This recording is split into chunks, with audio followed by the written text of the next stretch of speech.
Durgapur এভিবি high স্কুলের class 8-এর ছাত্রছাত্রীরা, আশা করি তোমরা এই প্যান্ডেমিক সিচুয়েশনে বাড়িতেই আছো, সুস্থ আছো এবং ভালো আছো। আমরা আজকে ক্লাস 8-এর সিলেবাস সম্পর্কে সংক্ষিপ্ত আলোচনা করব এবং তারপর আমাদের পাঠ্যোধ্যায়ের মধ্যে আমরা চলে যাব। আমরা সিলেবাস রেখেছি পঞ্চম অধ্যায় অবধি। তোমরা জানো যে প্রথম অধ্যায়ে কিছু কনসেপ্ট বা ধারণা আছে যেখান থেকে প্রশ্ন হয় না, বাট এটা বোঝার জন্য। তা আমাদের প্রশ্ন হবে দ্বিতীয় অধ্যায় থেকে। আমাদের দ্বিতীয় অধ্যায় তোমাদের যদি সামেটিভ 1 বা প্রথম পরীক্ষা যেটা নেওয়া হয় বা ওপেন বুক ইভ্যালুয়েশন হয়, তাহলে দ্বিতীয় চ্যাপ্টার। সেকেন্ড ইভ্যালুয়েশন হলে তোমার থার্ড চ্যাপ্টার, এবং পরবর্তীকালে ফোর্থ এবং ফিফথ চ্যাপ্টার আমাদের পরীক্ষার মধ্যে এইভাবে সিলেবাস ব্রেক থাকবে। তাহলে second, third, fourth and fifth তিনটে পরীক্ষার জন্য 3 রকম। যদি দুটো পরীক্ষা হয় তাহলে আমাদের এই সিলেবাসগুলোই তখন ভাগ হয়ে যাবে। সেটা তখন পরের বারে বলে দেবো বা জানতে পারবে তোমরা। এখন আমরা প্রথম অধ্যায় নিয়ে আলোচনা করব। প্রথম অধ্যায় আছে ইতিহাসের ধারণা, মানে কেন পড়বো ইতিহাস, ইতিহাস কি, ইতিহাস পড়ে, এখন তো বিজ্ঞানের যুগ, ইতিহাস পড়ে লাভ কি, এইসব বিষয়ে একটা কনসেপ্ট বা ধারণা দেওয়ার চেষ্টা করা হয়েছে। ইতিহাস কি, প্রথমে এই বিষয়ে আসি। ইতিহাস হচ্ছে মানব সভ্যতার ক্রমোন্নতির ধারাবাহিক কাহিনী। তাহলে মানব সভ্যতার ক্রম উন্নতির ধারাবাহিক কাহিনী হচ্ছে ইতিহাস। অর্থাৎ আমরা আমাদের প্রোগ্রেস করছি স্টেপ বাই স্টেপ, ক্রম উন্নতি হচ্ছে। ঠিক তোমরা যেমন ক্লাস 1-এ ছিলে, তারপর 2, 3, 4, 5, 6, 7 করে আজকে ক্লাস 8-এ এসছো, এই যে ধারাবাহিক তোমার উন্নতি হয়েছে, ঠিক মানব সভ্যতারও এইভাবে ধারাবাহিক উন্নতি হয়ে আজকে আমরা এই জায়গায় এসে পৌঁছেছি। কিন্তু বিষয় হচ্ছে কেন আমরা ইতিহাস পড়বো, ইতিহাস পড়ে লাভ কি? এখন তো বিজ্ঞানের যুগ। দেখো, ইতিহাস কেন পড়বো এই প্রসঙ্গে একটা গল্প আছে। গল্পটা হচ্ছে, এক ছাগলছানা এখন জল খেতে গেছে কোনো জলাশয়ে। তখন একটা নেকড়ে তাকে ধরেছে। নেকড়ে বাঘ বলে যে তোকে আমি খাবো তোর অপরাধের জন্য। তখন ছাগলছানা জিজ্ঞেস করে, আমার অপরাধ কি, আমি তো নির্দোষ। তখন নেকড়ে বাঘ বলে, না, তোর পূর্বপুরুষ যে অপরাধ করেছিল সেই অপরাধের ফল তোকে ভুগতে হবে। অর্থাৎ দেখো, পূর্বপুরুষ মানে ইতিহাস থেকে সে যুক্তি টানছে। তাহলে যে কোনো ঘটনার আমরা যদি সমাধান চাই, তাহলে অতীতে এই ধরনের ঘটনা ঘটেছিল কিনা বা কিভাবে তার সমাধান হয়েছিল, এই ধরনের খোঁজ আমরা করতে থাকি। অর্থাৎ অতীত অর্থাৎ ইতিহাস আমাদের জীবনের প্রত্যেকটা সঙ্গে থাকে। বিজ্ঞান যেমন আমাদের জীবনের প্রতিটা মুহূর্তে থাকে, ইতিহাসও আমাদের জীবনের প্রতিটা মুহূর্তের সাথে জড়িয়ে থাকে। কারণ ইতিহাস না থাকলে, অর্থাৎ অতীত না থাকলে, আমার বর্তমানকে আমি ঠিকভাবে জানতে পারবো না, আর বর্তমানকে ঠিকভাবে না জানতে পারলে আমার ভবিষ্যৎ আমি সুন্দর করতে পারবো না। এখন যদি ওই ছাগলছানা ইতিহাসের তথ্য ঘেটে জানায় যে না নেকড়ে, তুমি যেটা বলছো সেটা ঠিক না, কারণ আমি ওই বংশের সন্তানই নই বা ওই বংশের ছাগলই নই, তাহলে তোমার আমার ওপর এই ধরনের অত্যাচার করা বা জোর খাটানো চলে না।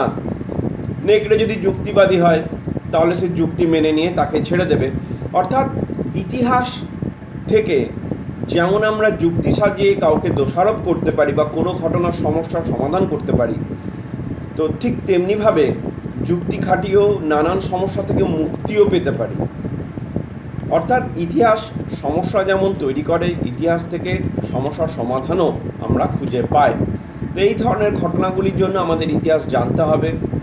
আর যুগ বিভাজন, আমরা জানি ইতিহাসের পড়তে গেলে নানান যুগ বিভাজন করতে হয়। ভারতবর্ষের ইতিহাসে এরকম যুগ বিভাজন আছে: প্রাচীন যুগ, মধ্যযুগ এবং আধুনিক যুগ।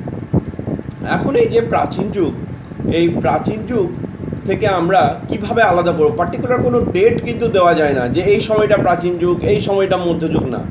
অ্যাকচুয়ালি যেভাবে আমরা ডিফারেন্সটা করি, সেই সময়কার মানুষের জীবনধারার ধরন কিছুটা পাল্টে যায়। এই যে চেঞ্জেস, ধরন পাল্টে যাচ্ছে, এই চেঞ্জেসটাকে আমরা লক্ষ্য করি এবং চেঞ্জেসটাকে লক্ষ্য করে আমরা এখানে একটা মার্ক করি যে এটা একটা যুগের মনে হয় শেষ বা এখান থেকে একটা যুগের শুরু হলো।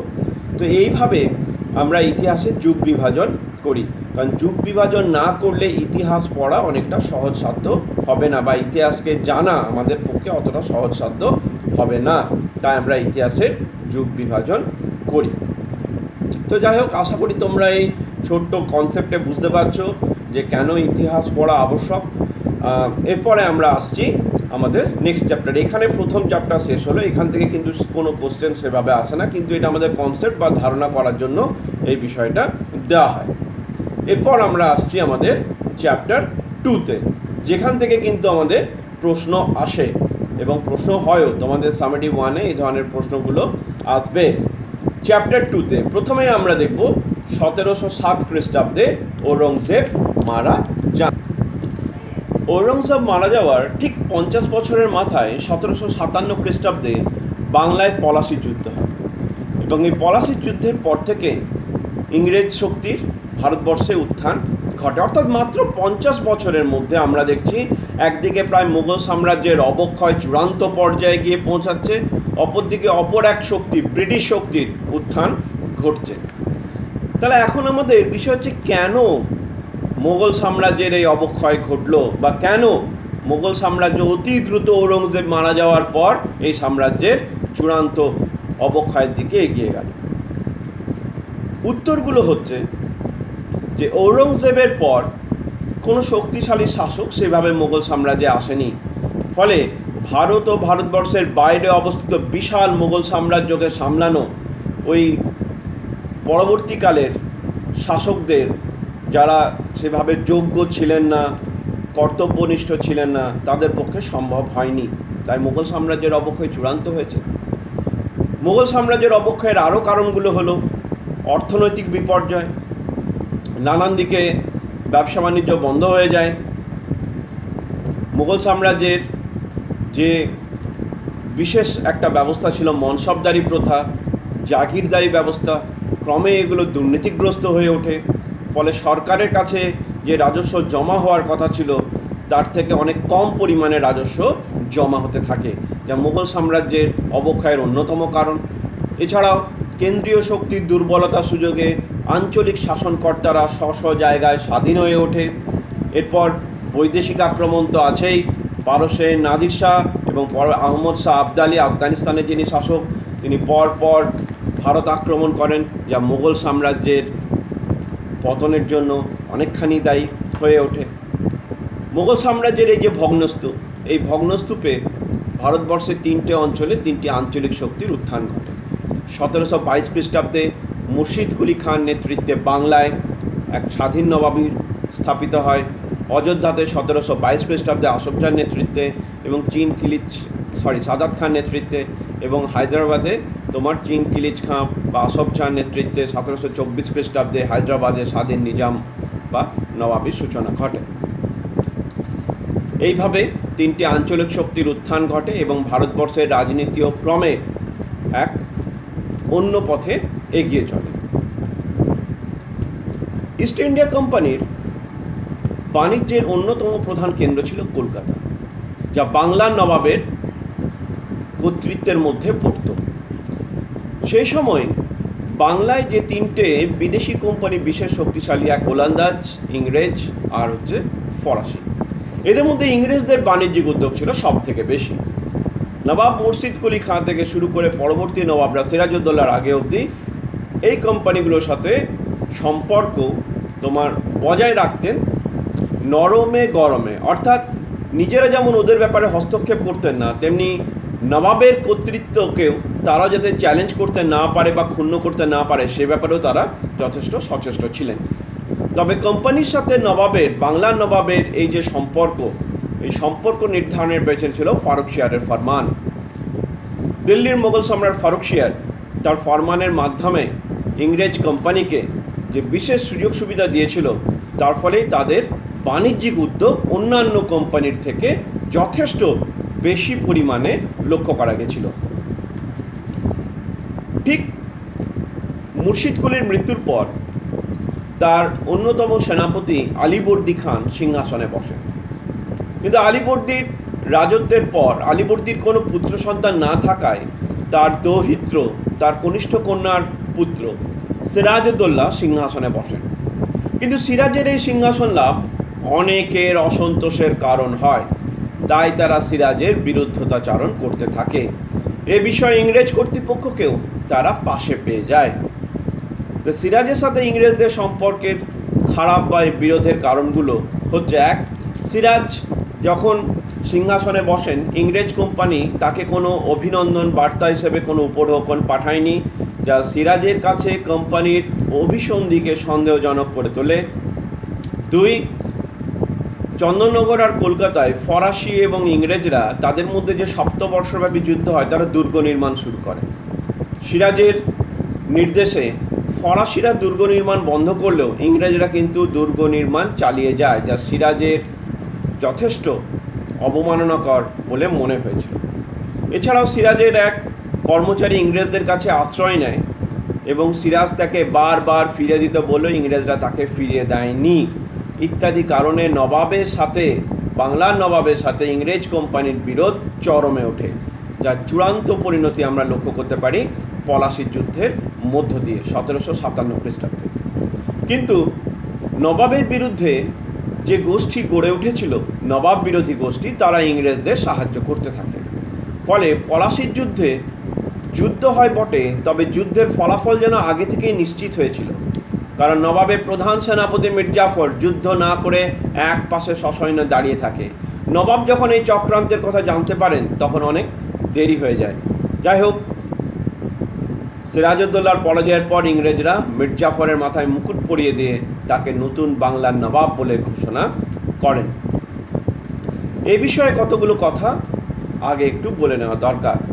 সিরাজের সাথে কোম্পানির বিরোধের অন্যতম কারণ হলো অন্ধকূপ হত্যা। যখন ইংরেজদের অত্যাচারের বা এই অবমাননা বা এই ইংরেজদের ঔদ্ধত্যের বিরুদ্ধে নবাব 1756 খ্রিস্টাব্দে কলিকাতা অভিযান করেন, তখন তাদের এক কর্মী হলওয়েল বলেছিলেন যে 146 জন ইংরেজকে নবাব একটা ছোট্ট ঘরে, যেখানে জানলা দরজা সেইভাবে ছিল না, বন্ধ করে রাখেন। পরের দিন সকালে তার মধ্যে 123 জন ইংরেজ মারা যায়, যাকে বলা হচ্ছে অন্ধকূপ হত্যা। তবে পরবর্তীকালে অক্ষয় কুমার দত্ত নামক একজন বিশিষ্ট বাঙালি ঐতিহাসিক, যুক্তিবাদী ঐতিহাসিক, তিনি প্রমাণ করে দেন অঙ্কের সাহায্যে যে কখনোই ওই ছোট মাপের ঘরে পূর্ণবয়স্ক 146 জন ইংরেজকে রাখা সম্ভব হয় না, কোনো মতেই সেটা সম্ভব নয়। আসলে এটা নবাবকে বদনাম করার জন্য, কালিমালিপ্ত করার জন্য তার চরিত্রকে ওই ইংরেজ কর্মচারী হলওয়েলের পরিকল্পনা, ইতিহাসে এটা হলওয়েল পরিকল্পনা নামে পরিচিত হয়। যাই হোক, নবাব তো হেরে গেলেন, নতুন নবাব হলেন মির্জাফর। এবার ইংরেজ কোম্পানি পলাশির যুদ্ধের পর ছলে বলে কৌশলে যেভাবে অর্থ আদায় করতে থাকে, তাকে এক কথায় বলা হচ্ছে পলাশির লুণ্ঠন। মির্জাফরের পর বাংলার নবাব পদে আসেন তারই জামাতা মীর কাসিম।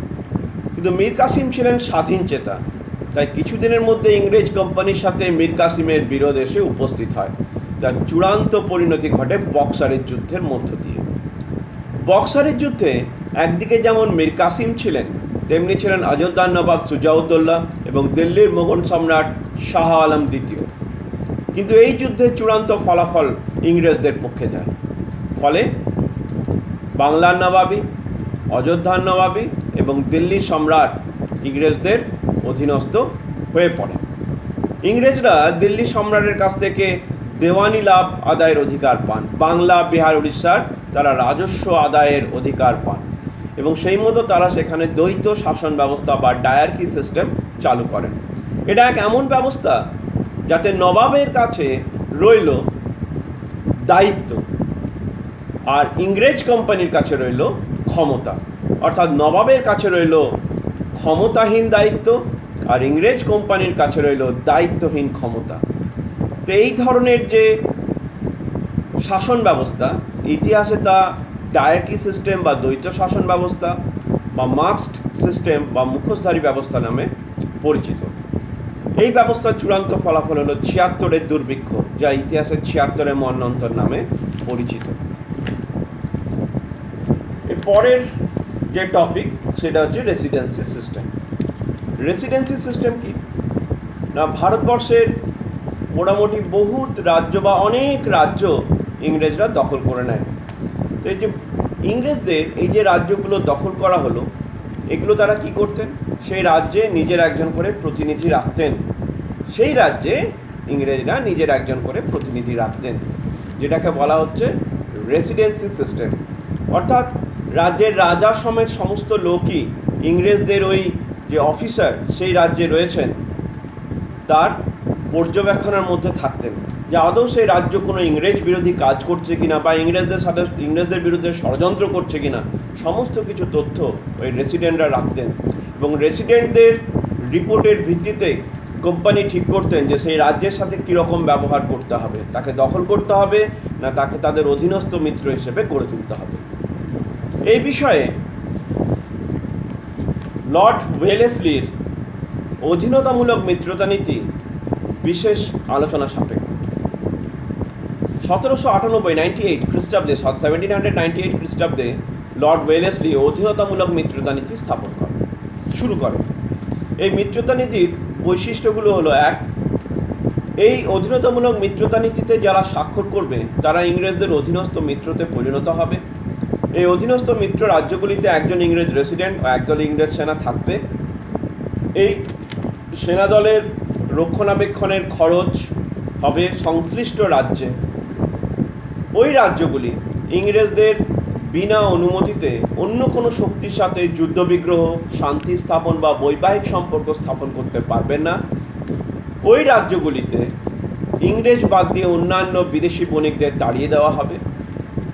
উপরোক্ত শর্তগুলি যদি রাজ্যগুলি মেনে নেয় তাহলে ইংরেজরা আভ্যন্তরীণ বিদ্রোহ আর বৈদেশিক শক্তির বিরুদ্ধে যুদ্ধে এই রাজ্যগুলিকে রক্ষা করার প্রতিশ্রুতি দেয়।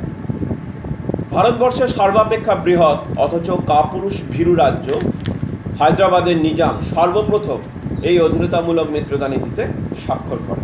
পরে অন্যান্য ভারতীয় রাজ্যগুলি এই মিত্রতা নীতিতে স্বাক্ষর করে ইংরেজদের অধীনস্থ মিত্রতে পরিণত হয়। এক কথায় বলতে গেলে বিনা যুদ্ধে বা বিনা রক্তপাতে ইংরেজরা ভারতের এক বিশাল পরিমাণ অঞ্চল নিজেদের অধীনে নিয়ে এসে ফেলল। এ বিষয়ে আরেকটা গুরুত্বপূর্ণ আলোচনা হচ্ছে লর্ড ডালহৌসির প্রতিষ্ঠিত বা লর্ড ডালহৌসি সত্ত্ব বিলোপ নীতি। সত্ত্ব কথার অর্থ হচ্ছে অধিকার। তো সত্ত্ব বিলোপ নীতি বা ডালহৌসির যে নীতি, সেই নীতি 3টে পর্যায় ছিল। 1, যুদ্ধের মাধ্যমে তিনি শিখ রাজ্যকে ব্রিটিশ সাম্রাজ্যভুক্ত করেন। 2, কুশাসনের অভিযোগে রাজ্য গ্রাস। কুশাসনের অভিযোগে অযোধ্যা রাজ্য তিনি গ্রাস করেন, হায়দ্রাবাদের বেরার প্রদেশ কেড়ে নেন। অথচ এই রাজ্যগুলি এদের অধীনস্থ মিত্র ছিল, তা সত্ত্বেও কুশাসনের অভিযোগে এই রাজ্যগুলি তাদের স্বাধীনতা হারায় এবং সর্বোপরি সত্ত্ব বিলোপ। ডালহৌসি এমন এক নীতি নিয়ে আসেন যাতে যেসব দেশীয় রাজ্যের রাজাদের কোনো উত্তরাধিকারী নেই, সেই রাজ্যের রাজারা দত্তক প্রথার মাধ্যমে যে উত্তরাধিকারী নেওয়ার ব্যবস্থা আগে ছিল সেটা এখন আর কার্যকর হবে না।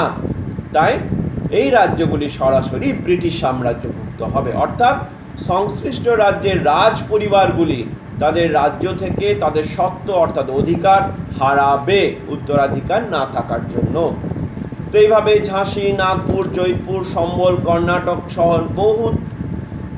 বহু রাজ্য তাদের অধিকার বা সত্ত্ব এগুলো থেকে হারায়। এবং এই ঘটনাগুলোর ফলে 1818 খ্রিস্টাব্দের মধ্যে প্রায় সারা ভারতবর্ষ ব্রিটিশ সাম্রাজ্যভুক্ত 1856 খ্রিস্টাব্দের মধ্যে ভারতবর্ষে আর স্বাধীন বলে কোনো রাজ্য রইল না, সবই রইল ব্রিটিশদের অধীনস্থ সাম্রাজ্যে পরিণত হয়। এ বিষয়ে ইঙ্গ-মহীশূর যুদ্ধ বা ইঙ্গ-মারাঠা যুদ্ধ বিশেষ উল্লেখযোগ্য। এই অধীনতামূলক মিত্রতা নীতি থেকে শুরু করে বা তার আগে এবং পরে ইংরেজদের এই যে ভারতীয় রাজ্যে গ্রাসের যে পরিকল্পনা, সেই পরিকল্পনায় বাদ সেজেছিল 2টি রাজ্য। 1, দক্ষিণ ভারতের শক্তিশালী রাজ্য মহীশূর, টিপু সুলতানের নেতৃত্বে এই রাজ্য প্রথম বিরোধ শুরু করে এবং পরপর 4টে যুদ্ধে হেরে যাওয়ার পর এই রাজ্য ব্রিটিশ অধীনস্থ হয়ে পড়ে। তবে শুধু ব্রিটিশদের বিরুদ্ধে এই রাজ্য যুদ্ধ করেনি, কিছু ভারতীয় শক্তিও এদের বিরুদ্ধে ব্রিটিশদের সাহায্য করেছিল। পরবর্তীকালে মারাঠা শক্তি নিজের ভুল বুঝতে পেরেছিল এবং ব্রিটিশ বিরোধিতায় এরাও অবতীর্ণ হয়, কিন্তু তিনটি যুদ্ধে এরাও ব্রিটিশদের কাছে পরাজিত হয়ে মারাঠা সাম্রাজ্য ব্রিটিশ অধীনস্থ হয়ে পড়ে। যাই হোক, এইভাবে তোমাদের পার্ট 2 এর মূল বিষয়গুলো আলোচনা করে দিয়ে গেলাম। যা বই পড়বে এবং আমার এই ভিডিওটা যদি দেখো তাহলে বুঝতে পারবে কোনখান থেকে কী ধরনের প্রশ্ন আসবে না আসবে। অবশ্যই বই খুঁটিয়ে পড়বে এবং অনুশীলনীর প্রশ্নগুলো করবে। এ প্রসঙ্গে বলে রাখি, চ্যাপ্টার 5-এর ভিডিও অলরেডি ইউটিউবে আছে। লাস্ট ইয়ারের এই ভিডিও আমার করা এবং অলরেডি এই ভিডিও ইউটিউবে আছে, তোমরা খুঁজে দেখতে পারো, তোমরা ইউটিউবে সে ভিডিও পেয়ে যাবে। যাই হোক, আমাদের ফার্স্ট এবং সেকেন্ড চ্যাপ্টারের সংক্ষিপ্ত আলোচনা এখানেই শেষ হলো। তোমরা ভালো থাকবে, ভালো করে পড়াশোনা করো, সুস্থ থাকো।